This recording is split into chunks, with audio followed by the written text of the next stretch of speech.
Hey guys, welcome to Tech Team channel. Hope you guys having a very good day. Today in this video, I'm gonna show you how can you hide apps on Android. So at first, just go to this place where all the apps you can see. After that, just swipe to the left for 2 times. Now here you need to give your pattern or password.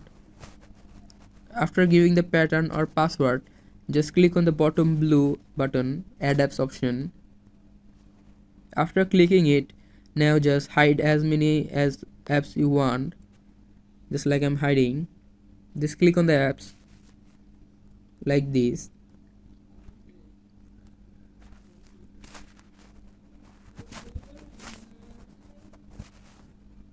So after hiding, just click on the top right button. Now just go back to the apps. You won't find the apps here. So guys, this is how can you hide apps on Android.